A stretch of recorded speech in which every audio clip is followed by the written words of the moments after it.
श्रीराम जय जय राम। अंतरंग ओळखायला स्वतःपासून सुरुवात करावी। दुसऱ्याच्या मनातले ओळखणे ही फारशी मोठी विद्या नाही। ज्याच्या मनातले ओळखायचे आहे त्याच्या मनाशी एकरूप झाले की आपल्याला कळायला लागते। पण अंतःकरण शुद्ध असेल तरच हे साधेल। हे साधण्याच्या काही क्रिया असतात, त्या क्रिया चालू असतात तोपर्यंत ती शक्ती राहते। त्या क्रिया बंद झाल्या की ती नाहीशी होते।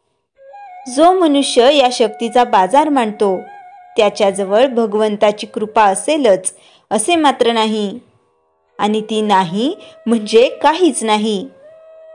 मनोगत कळायला एकमेकांना एकमेकांची भाषा कळायला पाहिजेच असे नाही। समजा तेलंगणातला एक भिकारी आपल्या दारी भीक मागायला आला आणि तो एक तेलंगी गाणे म्हणू लागला। त्या गाण्याचा अर्थ आपल्याला मुळीच कळत नाही, पण हा भीक मागतो आहे हे आपण ओळखतो। त्याचप्रमाणे मनोगताचा भावार्थ कळतो। प्रत्यक्ष वाक्याचा अर्थ कळला नाही तरी हरकत नसते।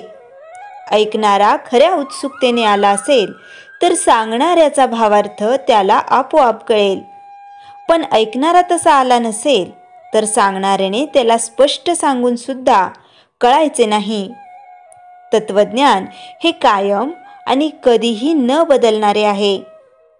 स्थल कालानुसार निराळ्या भाषेत ते मांडावे लागते इतकेच। समजा आपण गाडीत बसून दिल्लीला चाललो। गाडी दर क्षणी पुढे पुढे जाते, पण आपण आपल्या जागेवर बसूनच असतो। त्याप्रमाणे परिस्थिती सारखी बदलत असते, पण आपण जर भगवंताला चिटकून राहिलो तर खात्रीने आपण आपल्या नियोजित स्थळी पोहोचू शकू। मग परिस्थिती कितीही बदलू दे। देहाला आल्यावर आपले ज्याच्याशी जे जे कर्तव्य आहे ते बरोबर करणे हे रामचरित्राचे सार आहे, आणि हे प्रत्येकाने जाणले पाहिजे। रामासमोर जाऊन मी अमुक अमुक करीत आहे असे त्याला सांगावे आणि आपल्या कार्याला लागावे। भगवंताला स्मरून काम करीत असताना जो योग्य दिसेल त्याच्याच इच्छेने आहे असे समजून काम करावे। जो असे करील त्याला समाधान झालेच पाहिजे। भगवत कृपेने मी सर्व कृत्ये करतो म्हटले म्हणजे अभिमान कशाला वाढेल। अंतरंग ओळखायला स्वतःपासून सुरुवात करावी। माझे चुकते आहे हे पहावे। तर्कशास्त्र शिकून तर्कटी बनू नये। तसेच संतांच्या अनुभवी वचनांकडे फार चिकित्सेने पाहू नये। संतांचे सांगणे अगदी सोप्या भाषेत असते।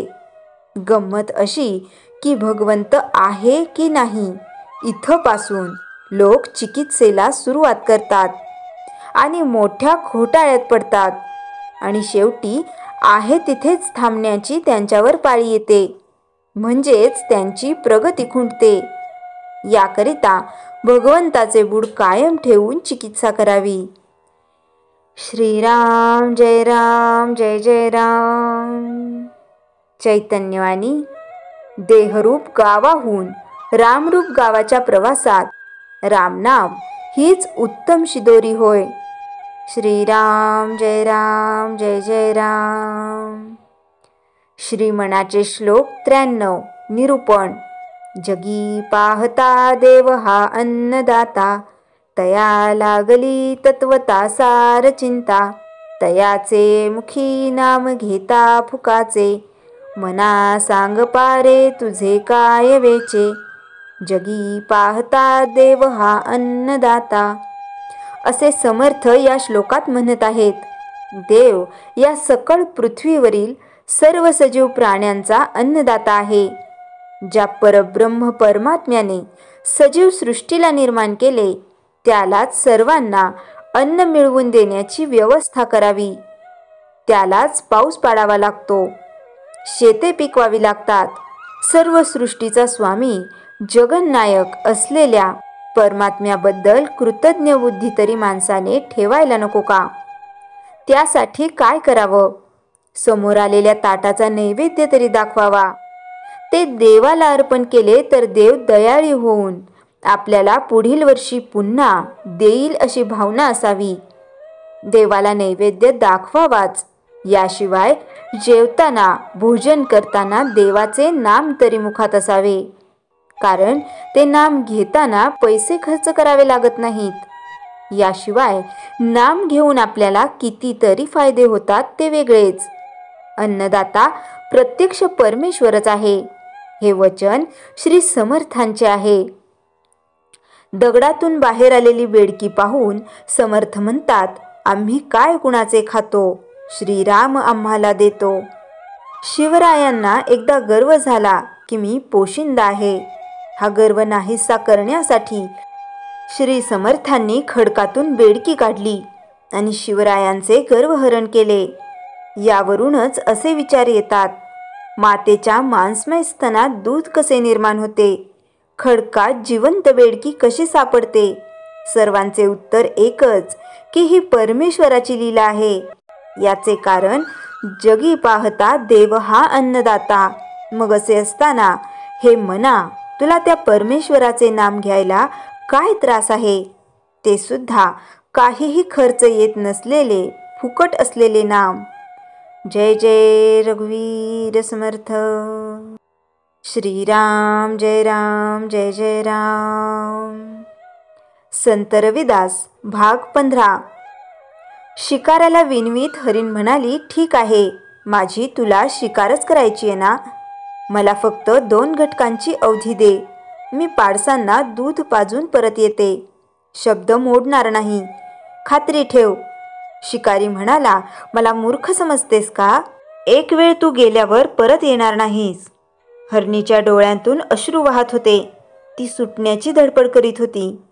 हे पाहून कोमल मनाच्या रविदासांचे मन कळवळत होते. पण करणार काय? शेवटी शिकाऱ्याला काय वाटले माहीत नाही. म्हणाला, तू जर कोणाला जामीन ठेवशील तर तुझ्या मुलांना दूध पाजण्यास 2 घटकांची अवधी देतो. अरे दुष्टा, माझ्यासारख्या प्राण्याला कोण जामीन राहणार आणि या जंगलात कोण मिळणार? रविदास झटकन पुढे होत शिकाऱ्याला म्हणाले, मी घेतो हिची जामीन. जाऊ दे हिला तिच्या पाडसांना दूध पाजायला. शिकाऱ्याने हरणीला जाळ्यातून मुक्त केले. हरणी चौखूर दौडत पिलांजवळ आली व पिलांना दूध पाजू लागली. पाणा वाहत होता तसे डोळे पाझरत होते. मनात विचार करीत होती, हे माझ्या पाडसांना शेवटचे दूध व भेटही. माझ्या पाडसांना कधीच दूध पाजू शकणार नाही. एवढ्या मोठ्या जंगलात माझे पाडस कसे राहतील? कोण सांभाळेल? कोण रक्षण करेल? नेहमी अमृतमय वाटणारे दूध आज त्या पाडसांना निरस वाटत होते. एवढ्यात एका पिलाचे लक्ष आईकडे गेले. आईच्या डोळ्यांतून अश्रू वाहताना पाहून दूध पिणे सोडून विचारले, आई काय झालं? एवढी दुःखी का? डोळ्यात अश्रू का? आई चूप बसलेले पाहून दोन्ही पिलं म्हणाली, तू खरे सांगेपर्यंत आम्ही दूध पिणार नाही. बालहट्टापुढे तिचे काही चालले नाही आणि घडलेली सगळी घटना कथन केली. म्हणाली, बाळांनो, लवकर दूध प्या. त्या महान पुरुषाची मुक्तता करायची आहे. पाडस दुःखी अंतःकरणाने म्हणाले, तू गेल्यावर आम्ही एकटे कसे राहणार? त्यापेक्षा आम्ही तुझ्याबरोबर येतो. असे म्हणून तिघेही निघाले. शिकाऱ्याजवळ येऊन पोचले. हरणीला वेळ लागत असलेला पाहून शिकारी रविदासांना म्हणाला, अरे भल्या माणसा, अरे प्राणी कधी आपली वचनं पुरी करतात का? माझी शिकार आणून दे किंवा तिच्या मासा इतके मोल दे, नाहीतर मरणाला तयार हो. तेवढ्यात ती हरीण आपल्या पाडसांसह येऊन दाखल झाले. रविदासांना पूर्ण खात्री होती, हरीण आपल्या शब्दाला जागेल. रविदास शिकाऱ्याला म्हणाले, घे तुझी शिकार. ही प्राणी असून सुद्धा किती प्रामाणिक आहे आणि तू किती क्रूर आहेस. शिकाऱ्याला त्यांच्या बोलण्याचा राग आला. त्यांनी आपल्या हातातला कोयता त्यांना मारण्यासाठी उभारला. तोच त्याचा हात हवेत खेळला. सर्वांग सुन्न झाले. हात खाली आणता येत नव्हता. पाय सुद्धा जागीच जखडल्यासारखे झाले. शिकाऱ्याच्या लक्षात आले, हा नक्कीच कोणीतरी तपस्वी असावा. आपल्याकडून फार मोठा अपराध घडला. तो अतिशय दीनवाने म्हणाला, महाराज, नकळत माझ्याकडून फार मोठी चूक झाली. क्षमा करा. अज्ञानामुळे मी तुम्हाला ओळखू शकलो नाही. हे स्वामी, एक वेळ मला क्षमा करून या संकटातून वाचवा. पुन्हा माझ्या हातून अशी चूक होणार नाही. दयाघन रविदासांनी त्याच्यावर कृपादृष्टी टाकल्याबरोबर शिकाऱ्याची सुटका झाली. रविदास उदास तजु प्रभू, तपन तपू गुरु मियान, भगत तपू जन पे हरण, परमानंद करहु निदान. नंतर रविदासांनी शिकाऱ्याला उपदेश केला. पुढे तो शिकारी त्यांचा विश्वासू शिष्य बनला. रविदासांच्या असाधारण भक्तीचे भजन, कीर्तन, सत्संगास दुरून दुरून येणाऱ्या लोकांकडून होणारे कौतुक ऐकून त्यांच्या घरचे लोकही भक्तिमय झाले. आजाने त्यांच्याकडून नाममंत्र घेतला आणि त्यांच्यात एकदम फरक पडला. ते ईश्वराशी एकरूप होऊन भक्तिरसात तन्मय होऊ लागले. त्यामुळे त्यांच्या समाजात नावलौकिक वाढला. एके दिवशी सकाळी रविदासांची आजी लखपती नामस्मरण करण्यासाठी पद्मासन घालून बसली. थोड्याच वेळात ती परमेश्वराशी एकरूप झाली. तिला ऐहिक सुखाचा विसर पडला, जगाला विसरली आणि अनंतात विलीन झाली. लखपती इतक्या अचानकपणे सोडून जाईल याची कुणालाच कल्पना नव्हती. सर्व घर शोकात बुडून गेले. रविदास मात्र सर्व सुखदुःखाच्या पलीकडे गेलेले निर्विकारी संत होते. रविदासांनी सर्व पाहुण्यांना, निकटवर्तीयांना, परिचितांना निरोप धाडले. आजीचा यथोचित अग्निसंस्कार केला. आजी गेली आणि आजोबा एकटे पडले. जोडीदार गेला की आपणही जावे ही भावना मनात घर करू लागली. थोड्याच दिवसांनी आजोबा नामस्मरण करता बसले असता त्यातच त्यांची अखेर झाली. 2 फुलांचे निर्माल्य झाले.